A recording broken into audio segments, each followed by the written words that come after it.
Friends, let's talk about rabies because so many of you are concerned, rightly so, with these side effects. And I want to let you know that over at my Substack, which is peggyhall.substack.com, it's absolutely free. And I am compiling a list of veterinarians along with people doctors that are not pushing these protocols that you and I want to stay away from. So let's talk a little bit. Actually, before I do that, I promised I was going to share with you a picture of my little teddy bear. So here she is. Oh my gosh, I'm going to share my screen.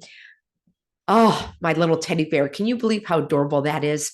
I found her abandoned in a rough part of town.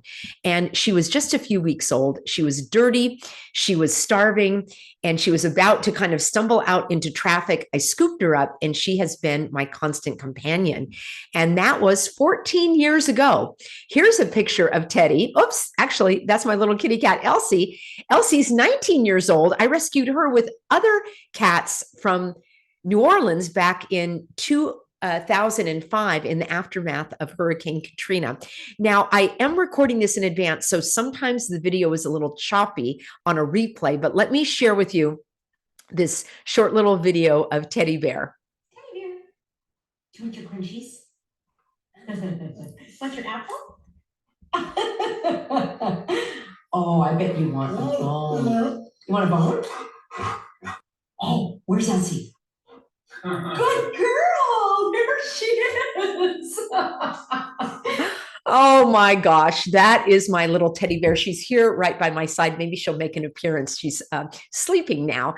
So I have been in animal rescue. I've had animals all my life. I know many of you have as well. And whether or not you currently have an animal, you probably know someone who does. And you probably have heard that there is this whole renewed push for getting the animals, up to date on their shots. And I know how difficult and distressing that is for those of you that are trying to get medical care with your pet.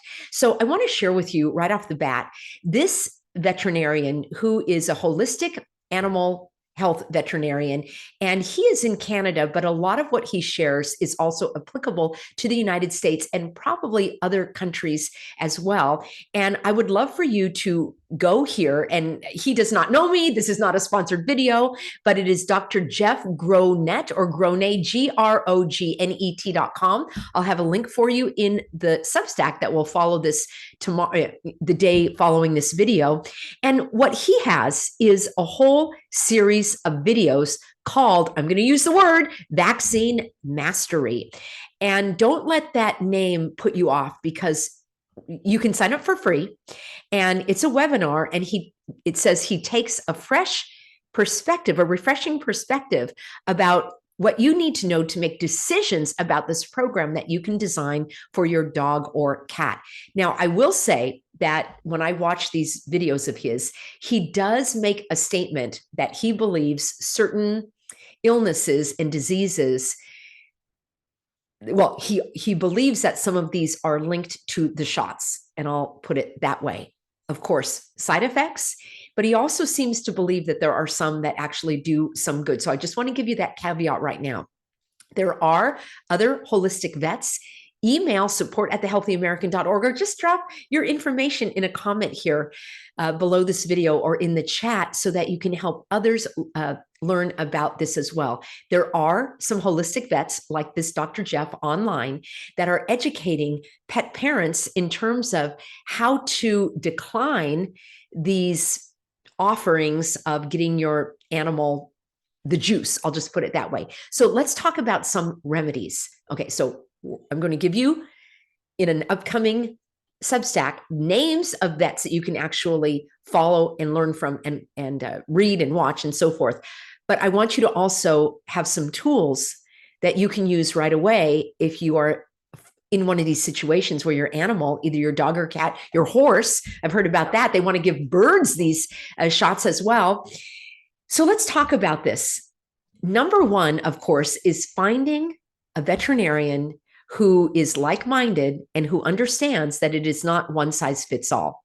There have been times, unfortunately, where Teddy had to go to the vet. She blew out her knee when she was only 2 years old. And unfortunately, she had to have some surgery and so forth.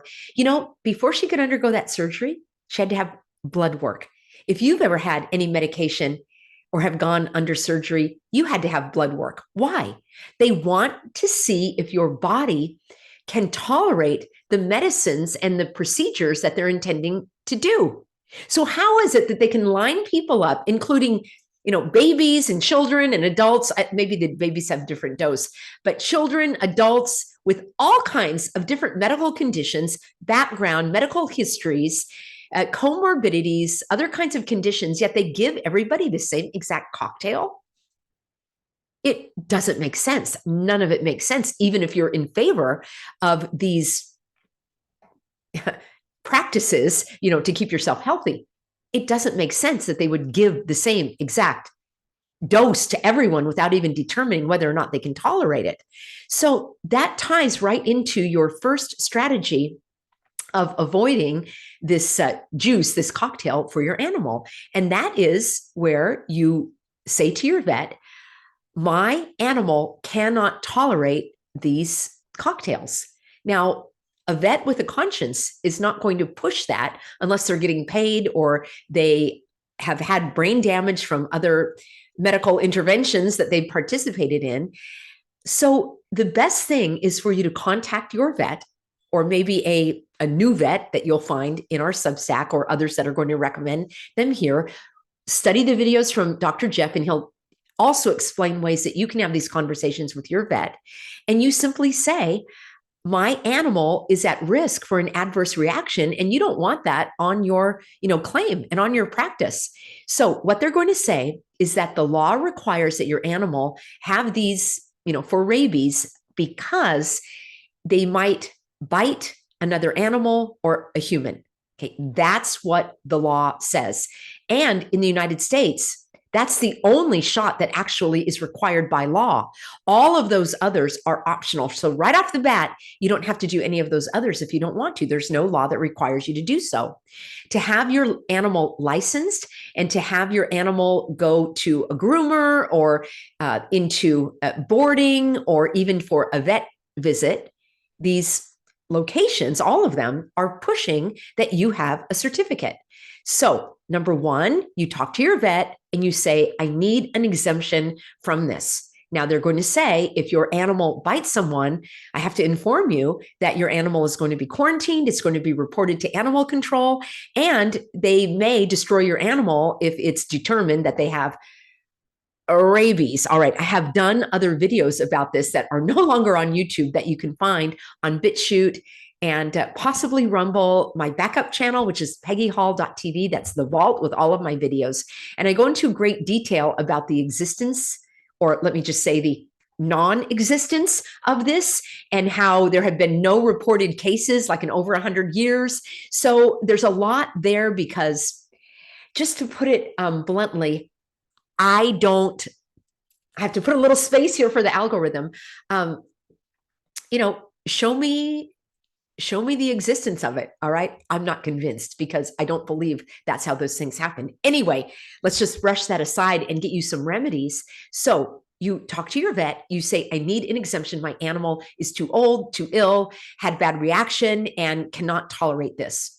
Now, how do you get around going to the vet if they are afraid that your animal is going to bite another animal or a human being? Well, you ask to be seen as the last patient of the day. You make sure that nobody else is in that waiting room, and you just make a beeline for your room. You could even do that, maybe not as the last patient of the day, maybe as the first patient of the day. Maybe they can clear out the room and make sure no other animal is there, and you make a beeline for your exam room.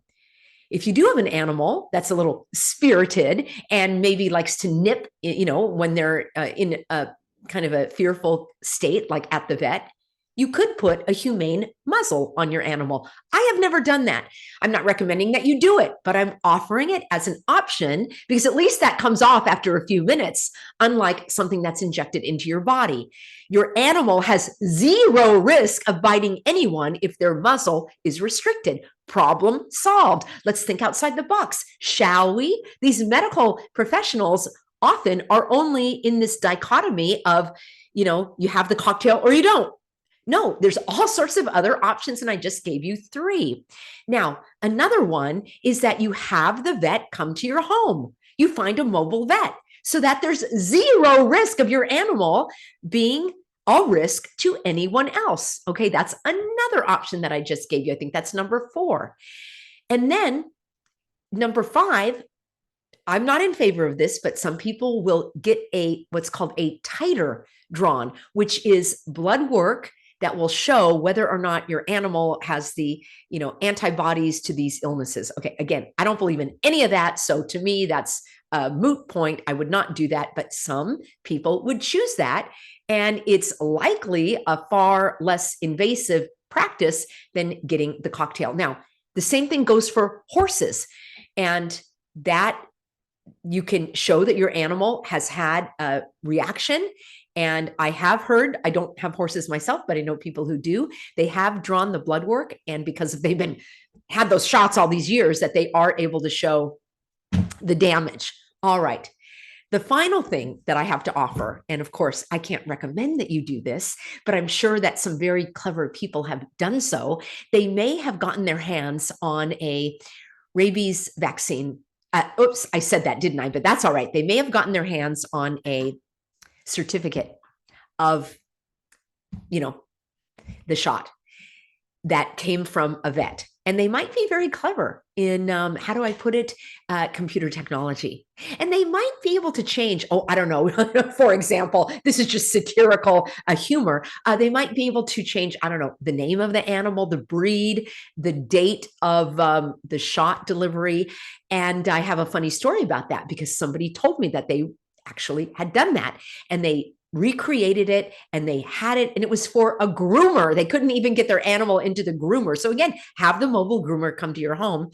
And as they were walking in with this very clever certificate, they noticed that they had misspelled the word rabies, and instead of a B, it was a V, and it was a certificate of rabies. So I kind of joke about that and talk about the rabies shot. So there you are. I hope this is helpful for you. Get a vet that isn't going to push it. Get an exemption from a vet. Go into a private room when no one is around. Put on a humane muzzle if need be. Have the mobile vet go to your home and get a little fancy with the paperwork. I'm not recommending any of those. You have to choose. You have to decide. This is just information and education, and I hope that it brings you peace of mind. The video that I ran on this channel, actually did a couple of videos, were so heartbreaking. The comments were so heartbreaking. Just talk to a pet parent, and they will tell you these horrible side effects after they went along with the protocols. And again, I'm watching my words here. So there you have it, friends. I'm so grateful to have you on board. Remember, if you are suffering the loss of an animal, the loss of life as you knew it, if you're dealing with broken relationships, the loss of your good health, maybe you're having financial issues, you had to leave a job or a home, and all of these just build up, I want to be your support. My husband, Pastor David, and I are trained lay counselors. We have a specialty in caring for the soul. And if you are interested in getting our live, personal, private help in an online format, you don't need to spend any money traveling or leaving your home or going to a hotel for a conference or anything. It's going to be live online during the month of May, Thursdays, from 1 to 2:30 p.m. Pacific, and that's 4 to 5:30 Eastern. You can be anonymous. You don't need to share your story if you don't want to. If you would like to come on the screen, you have that option. I have a video for you on this channel called Life After Loss. I go into great detail with everything. You can also participate even if you can't make it live. So you will get recordings of this. If you would like to make it live and you can't do it this month, we will be repeating it every other month. And the other months in between, we will have other specialty classes. Why? Because you've been asking for our help to heal broken relationships. That will come up with our next series in June. We are here to serve you. I am so grateful for your support, and this is a way that I can support you. Big shout out to the moderators. They are here as volunteers, and that is what keeps this channel going and the community. a place of encouragement. So thank you everyone for being on board. And I look forward to seeing you in an upcoming broadcast.